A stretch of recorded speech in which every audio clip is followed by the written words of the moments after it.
Well, hello and welcome to this week's episode of Political State from the Oklahoman. I'm Ben Felder here in the Oklahoman Video Studios in downtown Oklahoma City. It's Friday. We're headed into the final weekend before the big election day on November 6th, next Tuesday. And joining me to set up what we're going to find on the ballot is the Oklahoman's political team, Dale Denwalt from the state capitol, Justin Wingeter, who covers the federal government. And guys, we've been talking about this election, man, really for a year. And it is upon us, and quite a big night nationwide, a lot of things at stake on the national scene, but there's plenty to get into here at the local level, and so we're going to do that. And I thought the best way to do would just be print off my sample ballot and let's run through the races. And at the top of everyone's ballot is going to be the governor's race. That's the big ticket item. Guys, I think a year ago, or maybe a little more than a year ago, if you were to say that Democrats were going to have a decent chance or a shot at winning the governor's race, we might have thought is not too accurate. That's right. If you had told us a year and a half ago that Kevin Stitt was going to be possibly the next governor, we would have said, who's that? Kevin Stitt, yeah. So I mean, this is a competitive race. I mean, polls have showed it close, and that Stitt has a little bit of a lead, or it's been tied. But we're going into the final few days, and there's a real possibility that Democrats are going to take the governor's office. That's right. He's within striking distance. I saw a poll. I don't know how much weight you can put into polls, but that showed that that support for Drew Edmondson, not necessarily people saying that they would vote for him, but the favorable polls for Drew Edmondson were quite a bit higher than Kevin Stitt. And there's evidence to show that suburban women, especially Democratic women, are really enthusiastic about this race. Or about this election. And so, things like that is what gets people out on election day. And at this point, we're not talking about TV ads. We're not talking about door knocking. We're not talking about campaign events. We're talking about getting people out to the polls, making those last-minute calls to voters to remind them that Tuesday is election day, and by the way, you can vote early until Saturday. Yeah, ballots are already coming in Thursday through Saturday, early voting. The one poll this week, and maybe the one you're referring to, a Sooner poll, had Kevin Stitt up by 5 points, and the author of that poll called it a soft 5 points. Right. And there are a few reasons for that. As you mentioned, favorability rating for Edmondson is pretty strong compared to Stitt. Edmondson is leading Stitt in the rural communities. That was really surprising. He's doing well with older voters. Yeah. The Tulsa Metro, he's up by a point. So there are a lot of areas where if these things kind of break towards Edmondson, that's how he would wind up the next governor. Listen, when you talk about a governor winning or a candidate winning a governor's election, those are the things you talk about when after the fact when they win. So it's reasons like that to think that Drew Edmondson isn't out of this, even though he's technically behind 5 points in a poll somewhere. And as far as polls go, there isn't a lot of polling in Oklahoma like you see in some of the bigger states like New York, California, or any number of states that have really nationally important races. There's no one helicoptering in or parachuting into Oklahoma to find out the mood of voters here. And so, you have to take polls here with a little bit of a grain of salt. In the past, we've seen polls be dead wrong, especially when you look at the lieutenant governor's poll or the governor's poll from 8 years ago when Drew Edmondson was ahead over Jerry Askins, and Jerry Askins got the nomination for the Democratic nomination. Yeah, and we've talked about this before. Statewide elections sometimes in Oklahoma can break late. Justin, you and I were talking earlier this week about just kind of the viability of polls when you're talking about how do you tell what a likely voter is when you're expecting some people to vote who maybe don't normally vote. But I think in Edmondson and Stitt, you do have very different candidates. They have very different platforms. But I've talked to many voters, that are still kind of torn, and you can see that because you may have a Republican voter or a Republican, mother in the suburbs who's saying, I'm not for higher taxes, not on oil and gas. My husband works in oil and gas, or I do, but I've seen what's happened to our schools, and so maybe I'm considering, voting for Edmondson. So you've seen scenarios where voters are, still kind of torn. Yeah, you guys have been talking with voters, so. What did you hear yesterday, Dale? Because it seems like what we see in these polls is the Fallon factor, and you can't take that away. The Sooner poll that you're referencing had an incredibly low approval rating for Governor Fallon. And we've talked about this before, of course, but that was strikingly low. just blows me 75% away. were unfavorable, or her unfavorable Yeah, rating was 25, yeah. 75% of Oklahomans have an unfavorable view of Governor Fallon. Right. For someone, you usually have to be indicted. I mean, you usually have to have a major scandal for a number that low, and that has to factor into the governor's race. And I think that's why this is a toss-up, basically. But I don't want to cut you off, Dale. I mean, you were talking with voters yesterday who had just come out of early voting. Right. Did that come up a lot? Did education come up a lot? I'm curious what you're hearing. It was really kind of a broad issue. I talked to a small number of voters, but Right. you know, I talked to independents voting for Drew Edmondson who were really upset about the way that things are going. I talked to a very conservative gentleman who surefire was voting for Kevin Stitt. I talked to another Republican who did not disclose who he voted for governor, but pretty much made it clear that he was in for the conservatives there. But I think, you know, going back to the independent question, there are so many new independent voters in Oklahoma. Where are they coming from? You know, they can come from anywhere. You know, you really can't pin them down. And I hate to even say, you know, use the phrase independent voters to classify anyone's political belief. But, you know, independents could break for Drew Edmondson here if they're not committed to the Republican Party. Yeah, and Edmondson is really kind of running on kind of the spirit that we saw last spring, especially around the teacher walkouts. He was visible there. You know, he's proposing a series of tax increases, some of which teachers were demanding. I mean, he wants to eliminate the capital gains. Teachers were spelling capital gains on the north lawn of the Capitol. I mean, so he's taking some of those specific requests. I think the big factor is going to be, do Oklahomans still think that higher taxes are necessary? I think back in the early spring, they may have said yes, but you know, the legislature passed that historic tax hike, and is that enough to appease even conservative voters who said, you know what, we do need to increase taxes? Are they now going to say like, hey, we've done that, the economy's rebounding, Kevin Stitt is saying that he can do what Edmondson's doing by not raising taxes. Going back to what you said, Justin, about the unfavorability of Governor Fallon, it makes you wonder if Kevin Stitt is the only Republican who could have won the governor's race. I mean, imagine a race right now with Todd Lamb in it. And it's probably why we don't see a race with Todd Lamb in it, because, you know, the lieutenant governor of Oklahoma, who's going to be closely tied to Governor Fallon. But I even wonder if someone like Mitt Cornett, even though he came from Oklahoma City politics and not with state government, you know, he's been active in the Republican Party for years. You know, Kevin Stitt, who's never sought political office before, is a former CEO. I wonder if he's the only Republican who could have had a good chance of winning. You could, maybe David Holt. Yeah, maybe so. But even then, I mean, you're still taking someone from the Capitol. Yeah. Yeah, so it's going to be fascinating, and I don't want to make any predictions on which way it's going to go. But at this point, 4 days out, I mean, I don't think either result would surprise me. Libertarian Chris Powell winning would surprise me at this point. You know, let's talk about Chris Powell for a second. You really have to admire him. He is the first Libertarian candidate for governor in Oklahoma. He went everywhere. He was not afraid to get out. When I pulled in to go to the county election board yesterday, who was holding a Chris Powell sign but Chris Powell himself? Yeah. You know, and the Libertarians, it'll probably take them a while to get more than a few thousand registered voters in the state. But it's that kind of tenacity, I think, is what they're going to need to really get themselves out there and let voters know that they're an option that they can go to. And if this is a close race, Chris Powell will be talked about. Yeah.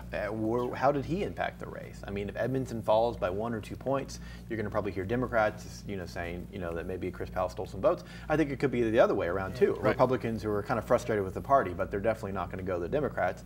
Maybe voting for the Libertarian candidate. So if Kevin Stitt were to lose by just a couple points, I think you'll see Republicans who are looking at Chris Powell maybe with a little bit of anger in their eyes. And once again, a third-party candidate gets blamed. Yeah. But it just shows kind of even though he's polling in the single digits and is not going is not going to win, he could still have a factor in a race that's expected to be close.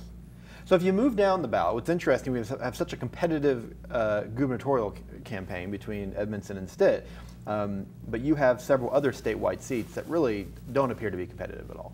Right. And by that I mean Republicans are likely to sweep these seats: lieutenant governor, state superintendent, attorney general. Right. Looking at the list, I don't really see any that the Democrats would have a really good chance of taking. there are a couple of statewide seats that like for instance, the corporation commissioner. That'll probably continue to be Bob Anthony, but gosh, I think about what if Ashley McRae wins. Just her political views are so different than any other corporation commissioner in the past. I mean, she's been an activist against pipelines here in Oklahoma, and that's not what you would expect out of a corporation commissioner. Yeah. That's like Scott Pruitt running the EPA. Yeah, that would be interesting to see how that would turn out. Yeah, that also says, if Republicans are going to, sweep the rest of the statewide seats, I mean, there's going to be some Republicans who vote for Edmondson for governor and then vote for Republicans the rest of the way. There's going to be some Democrats who maybe vote for some Republicans too, and maybe Drew Edmondson's one of those. We won't have to get into that too much, but people who closely observe every movement in politics will be aware of I don't know what you call it, the scandal of Edmondson possibly voting for a Republican for Attorney General. Just Google it, you'll find it if you're curious. If you move down the ballot, you come to the congressional race. Of course, that depends on where you live. We all live in the 5th Congressional District here in Oklahoma City. Justin, we've been talking so much about the Democrat energy and trying to retake the House and whether Kendra Horn, the Democratic nominee, would be a part of that wave. Is she going to be? So much to talk about here. How much time do we have? Go for it. I'll cut you off. Let's start with the breaking news just an hour or two ago. Michael Bloomberg's PAC, Independence USA, will drop $400,000 for Horn on an ad that I saw this morning. Bit of an attack ad, and then kind of ends with a positive note on Horn. It's education. It's was largely a state issue, and Russell will tell you this. Russell's been somewhat frustrated by talks of education. Talked to him a couple of days ago about this. He really thinks, he likes to somewhat mockingly say that Horn should be running for a state legislature seat because she brings up state issues a lot. This ad does that. It talks about education. It ties Russell to Fallon, as Horn has tried to do, and $400,000 in ads from this one PAC from now until Election Day, including, I looked at the ad buys. It's the OU game. It's every newscast. I mean, it's Wheel of Fortune, which you always talk about. It's a big expensive spot, by the way. So is this because the race is there's a lot of undecideds in this race? Because I mean, who are you going to convince this late in the game? It tells me that national Democrats see this race as tightening. We've kind of been waiting for outside money to come in because we felt like if that happened, we'll know the race is getting close. Horn feels like the race is getting close, and this is an indication that somebody's polling somewhere indicates that this is close, because this is a PAC, an outside PAC, spending $400,000, and that's by far the largest ad buy we've had in this race. Yeah. The other ad buys added up might be around that much. I mean, this is just a remarkably different thing. So, could this also be just national groups that they got a few days to spend the money, and they got some left and they're just throwing it at this race? It could be. Michael Bloomberg has money to burn, but it's still odd that I think he would choose this race. This has been pretty ignored at the national level, and so this to me is a symbol that somebody sees this race as tightening beyond just what Kendra Horn's going to tell everyone, which is that she's within striking distance, but perhaps she needs to get within striking distance. I mean, the polling has not been great in this race. We talked about kind of the lack of polling in the state, but it has indicated that she's down by probably 10 points. I would guess it's probably a little closer than that, maybe somewhere between 5 and 10, but she needs to be within 5 points if you're even going to have a shot on Election Day. She's counting on Democratic enthusiasm being high. I think that's a safe bet. I think it will be. Whether that's going to be enough, though, this is still a Republican seat with the Republican incumbent who doesn't have any major scandal or anything. So this seems like she's hoping to get within striking distance. I think she probably can, but it's still going to have to be a pretty remarkable night on Election night for her to win. It could happen. I mean, you talk. I think it's interesting that Russell is kind of complaining a little bit that local politics is driving this kind of national race. In the past, it's kind of been the opposite, right? I mean, there's been probably plenty of state legislators who have had to run for office having to answer for what's happening at the White House, especially during the Obama years, a deeply unpopular president here in Oklahoma. So I don't know, it might be just kind of a reversal, the shoes on the other foot here a little bit. But if we want to dissect, if we want to start with a Horn win and then dissect what that looks like, you talk about the Democratic enthusiasm. I think you also have to talk about the fact that you do have a governor race where the Democrat is competitive. Yep. Some of these legislative seats that we'll get into in a second, in the northwest part of the city, that Democrats think they can flip. So that's going to take some Democrats coming out to the polls and doing well there. So there is kind of a groundwork here for maybe a boost in Democratic voters, especially in Oklahoma City, that if Horn were to win, that this is what it would look like. Yeah, that's right. And one thing that kind of came to mind, I don't know if it's relevant or not, but this is $400,000 of getting Ken Horn's name out there. If Steve Russell wins, there's a chance that he may not run for that seat again in another 2 years. He may decide to run for Senate. I think is Inhofe the next senator up for election? In 20, yes. Okay, so Inhofe may decide it's time to retire. Steve Russell, I think, would be a candidate for that. You think so? Yeah, I think so. He'll probably a lot of people will probably try to convince him to run. And so, with the name recognition, Kendall Horn can have a leg up on any other Democrat deciding to run for Congressional District 5 again in 2 years. I guess it wouldn't shock me, but it also wouldn't surprise me to see him just not seek re-election at some point in the future. I mean, That could happen. I don't know. I mean, maybe Justin, you would know better than any, but I guess I could see it going either way. I mean, Russell's never seemed like someone who, and I actually kind of, I mean this to sound bad, like that actually, he never really seems like someone who really deeply enjoys, Washington, D.C. in politics. I mean, once you get in there, you kind of enjoy the power and stuff, and he's obviously seeking re-election, so he wants to remain there. I guess I've always just thought, and I have no reason to say this, that at some point he may just, not seek re-election. But to your point, whether he's not seeking re-election or he's seeking another seat, Horn would have the name recognition and be well positioned to, jump in the race and maybe be an early front runner. And going back to dissecting this race, you have to go back a ways. It seems like years ago, but last year there were people had to ask Steve Russell if he was running. He got off to such a slow start. There were even rumors that he might not run this year. Yeah. And he made very clear, yes, I'm running. But he had to make that clear. He got off to somewhat of a slow start. This is not someone who likes the game of politics. He doesn't like campaigning. He really doesn't like fundraising. He'll tell you he's not a very good fundraiser, and he's not. For an incumbent, it's unusual. Horn raised more than him in this election, and that is highly unusual for a first-time candidate to beat out an incumbent in fundraising.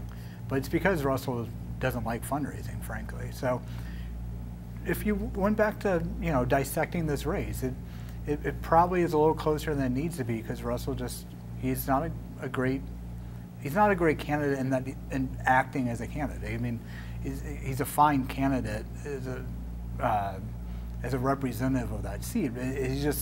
He's not someone who likes to be out on the campaign trail or do a lot of public events, campaigning, fundraising, that sort of thing. So. Yeah, but one thing he also isn't is he's not a Trump clone. He's not one of these Republicans that's been easy to really just peg as a Trump guy. And in a lot of these competitive House seats, that's what the battle is you see a Democrat taking on a Republican incumbent, who's having to struggle with, you want that enthusiasm that Trump has with his base, but at the same time, especially in these kind of suburban and moderate areas, you're kind of wanting to distance yourself from the president.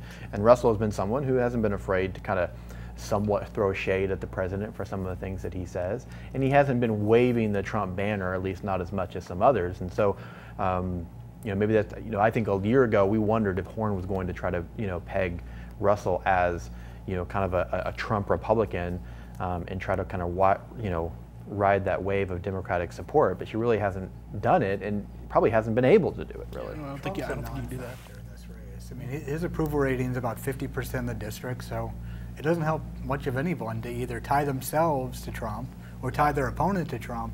He's just kind of in the middle. And I know it's very unusual for Donald Trump to not be a factor in politics, but in this race, he's just kind of a non-factor. In the debate, the words Donald Trump were never said. Russell said President Trump at one point, but only to indicate that he had had bills signed by Obama and Trump.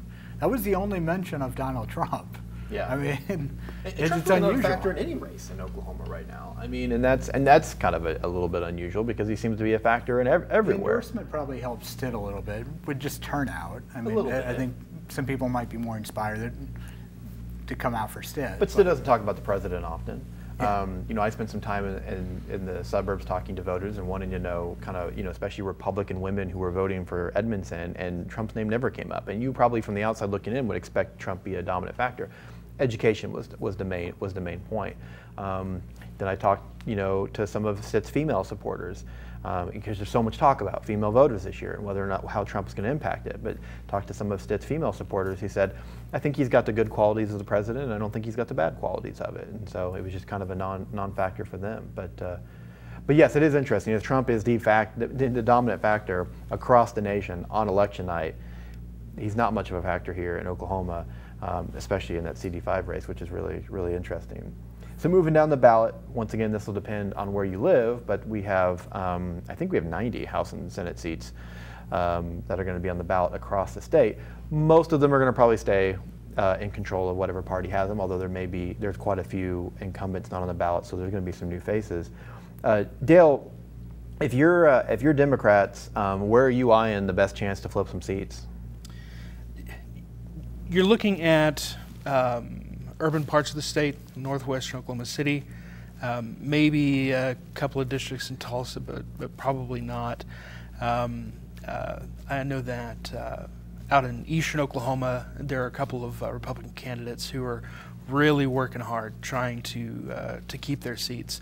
And I think a lot of that has to do with more local issues because, you know, everyone who could have been pegged as someone against the teacher pay raise, they're already out of office. Mm-hmm. And so I think now you're getting to a little bit more of the inherent frustration with incumbents and maybe some local issues. Maybe the candidate said something wrong at a pie supper or something. Yeah. Pie supper. Yeah. And so, you know, I'll be looking at like Marty Quinn in Claremore, Scott Fettgatter, I've heard his name mentioned. And, you know, this is without polling in any of these races. Yeah. Nobody's going to pay for a poll unless you're running in that seat. Here you're looking at Irvin Yin's former seat, mm-hmm. Senator Yin, who was beaten by a Republican in the primary, and now, you know, he's got that race, and also David Holt's old seat, also in northwestern Oklahoma City. So yeah, you know, there's a chance the Democrats could pick up several seats going into this election. And it's something that I don't want to leave the podcast without mentioning is that one of the numbers that we'll be watching is the number of Democrats in the House. They need to pick up about 5, maybe 6, I need to double check the math, seats to be able to prevent a veto override. Should, you know, Drebinson get into office, he may decide to veto as something that the Republicans pass. If the Democrats have 33 members in the House, they could prevent an override of that veto. You know, and if Kevin Stitt gets in and he vetoes something that the Republicans pass, which I wouldn't put it past him. No. He seems like the guy who would be more than willing to veto a Republican bill. You know, the Democrats could play their hand there. So, you know, we're looking at that magical number 33 Democrats. If they can get to that point, their power really increases going into the next term. We could see a Democratic caucus and Kevin Stitt alliance next spring. That would just be just really shake things up. You know, we've talked so much about the incumbents that lost their seats this summer. You know, the primaries were bad for Republican incumbents, but they were probably great for Republicans. Because in a lot of these districts, you saw controversial incumbents who voted against a teacher pay raise, tax increases, get off the ballot. And that probably was great news for the party as a whole because they thought, you know, going into November, we're not going to have those controversial candidates. I think there are several seats where, because all this revolt against incumbents, remember, so far it's just been within the party, right? I mean, these were not Democrats voting against these Republicans. Right. These were Republicans voting in the primary. And so now you've got that off. Now you maybe have more of a moderate on the seat where Republicans may feel like, hey, it makes the seat safer. The one exception, you know, you referenced it, maybe Senator Yin's seat here in Northwest Oklahoma City, Senate District 40, right? getting him off the ballot all of a sudden made Democratic Carrie Hicks probably the front runner, simply because of the amount of money that she's raised, how long she's been running, her name recognition. It really kind of put that seat in play. So that may be the one example, or the one outlier. But for the most part, I think Republicans are probably assuming that they're going to have a decent night, because a lot of their kind of controversial candidates tied to the teacher pay raise bill have already lost their jobs and are gone. That's right. I'm not willing to put money on Democrats picking up any seats. It could come out in a wash, or Republicans could take back a couple of seats. I know there are some Democratic candidates who are really working hard to keep their seats, because it's really in doubt for them. But at the end of the day, I think probably the Democrats may pick up 1 or 2 seats that the Republicans had.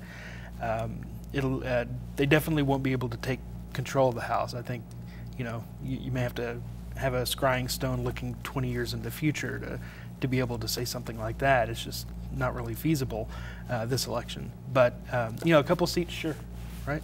Yeah, and the Democrat, for a party that's been an extreme minority for the last several years, they definitely would celebrate that. Well, there were so few Democrats in the legislature, compared to, say, 10, 15 years ago. It's just been a dramatic shift. It's been devastating for Democratic politics in Oklahoma, because they have so few elected officials on the state level.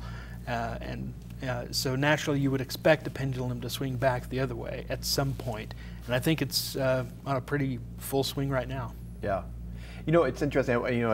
We talk about this, we're focused on Tuesday, but when you talk about looking ahead a little bit, I mean, these races are important, because these are where your statewide candidates come from, usually running for these legislative seats and working their way up. Obviously, you look at someone like Kevin Stitt, that's an exception, and maybe we would see a Democratic response in 4 years if Kevin Stitt were to win, an outsider. But I was talking to a political science professor who was like, Edmonton may have been the only Democrat that could have really put a competitive race up. That bench is not deep for the Democrats right now, and they got to start, kind of building that up. It's one reason why, other than the governor's race, we're not seeing really competitive statewide elections on Tuesday. No, that's right. It's so few Democratic candidates to pull from for these races. I mean, you look down the ballot, look at the Democrats whose name we already know for these statewide races. There's not many. Anastasia Pittman for lieutenant governor. Who else? None really. I don't the think. average person would know. Yeah, that's probably about it. Yeah, that's about it. Yeah. Mike Shelton. Well, that's for county assessor. Yeah. So, there's not many Democrats who have the political star power to make that leap. Yeah. And they may be kind of glad that Drew Edmondson was still out there and viable and willing to run a race for governor, and that he could possibly serve another 8 years then, should he get elected and then reelected. Yeah, but for Democrats, you take a look at, you kind of have, quote unquote, your rising stars. A Carrie Hicks, a Julia Kurt, people who are flipping these seats, have run really good campaigns. Maybe they are people that 10 years from now we see running for these statewide seats. Cindy Munson, who did it a few years ago, flipped a seat. This is the type of path traditionally you take to running those bigger elections. Although maybe everything is topsy-turvy now. I mean, you see people running for president, for governor, who've never run for political office and are having success. So maybe the rules of the game are changing. Well, we have not spent much time at all, and we're not going to today, talking about the state questions. But there are state questions in about, I think, 5, right? Or the fact that I can't answer that directly just kind of speaks to how much attention we haven't given to it. Yeah, but it cut off. I think there are 5. So, are there any state questions that you feel like are really going to be close? I mean, I was looking at these. I did an election chat this week, and I thought most of them are probably likely to pass. The state question related to ad valorem taxes for schools, letting them use that for operational expenses, is probably the one that's been talked about the most. Schools are against it. Yeah, on a local level, that one is pretty controversial. Like, you talk to educators, you talk to administrators, superintendents, folks like that. They are dead set against this. It's for a number of reasons, but I don't know if it's really translated well to a lot of voters. I don't think I've seen any ads for it. just generally hasn't been talked about a lot. This field of state questions, surprisingly, I don't think any of these were written to get people out to vote. No. You know, you've seen before in Oklahoma state questions appear on the ballot that are meant to drive voter enthusiasm, and you just don't see it here. Another one that could possibly be in trouble is the Vision Fund. I saw some polling data that showed that it was probably the closest to having the least amount of support, and that may just be due to maybe a little bit of ignorance on the part of voters, not really understanding what it is. Maybe they read it and they think it's a new tax on something, or you're doing something with oil and gas revenue. And what it does essentially, it doesn't raise any taxes. It just holds back some of that oil and gas revenue into a trust fund that the legislature can barely touch. They could take a small percentage out each year, but it's just going to grow and grow and grow and become kind of like a secondary rainy day fund for the state. Yeah, I know this might be a year when voters who aren't sure about a state question, they just see oil and gas and taking money, and they're like, you know what, I don't know what, I'm not going to approve this. I don't feel, like I know. I'm surprised by the opposition to the optometry question that came out. Seemed kind of at the end, or maybe I just missed it before, but it seemed like a lot of opposition came out at the end, has come out here recently, and a lot of money is being spent to oppose it. There's a lot of money on the other side too, even more, I believe. Yeah. But it just seems like, it kind of reminds me of the opposition to the medical marijuana ballot question, that you might as well just set your money on fire. It looks like it's going to pass, and then a bunch of money is spent at the end to try to oppose it. I think it's too little too late. I mean, the only thing I can say about that question is, I hope voters read the state question. There's a lot that I see in ads and marketing on both sides of this issue that have little to do with what the actual question is. There's a lot of hyperbole in this. I think to the detriment of voters. Yeah. For instance, law students are taught when they start trying to develop an argument or thinking about an issue, they go to the extreme, right, and then work your way back in. And I think probably both sides of this campaign started at the extremes and just haven't worked their way back in. They're still talking about what's the absolute worst that can happen, and what's how amazing this is going to be for everybody. And that's why I say it's maybe a detriment to voters, because not a lot of it is actually talking about the finer points of what the actual state question would be. So I would encourage people to actually read the state question, not just what's on the short title there, but read what it would do and just kind of think about how it would affect them. Yeah, well, several paragraphs of explanation on all the state questions, so it would slow you down to read it, but it would be worth your time to make sure you're making the right vote. So, well, we've got a big election on Tuesday. We've been talking about it for a year. It's finally here. We've got a lot of great political coverage coming over the weekend in the Oklahoman at newsok.com, and then a full slate of coverage on Election Day, well into the night until the results come in, and then analyzing what we see moving forward. But yeah, be sure to pick up a copy of this week's Oklahoman. If you're not a subscriber, consider it. Throw into the print edition or newsok.com, a digital subscription. If you enjoy this podcast, this is only a slice of the political coverage that you get in the Oklahoman, both online and in print. So Dale, Justin, thanks for your time. I'm Ben, and thanks for watching. We will see you on Election Day and after the election to talk about what happens. We're still not clear what the results will look like, but whatever it is, it'll be some interesting storylines coming out of it. For the Oklahoman, I'm Ben Felder. Thanks for joining us. We'll see you next week.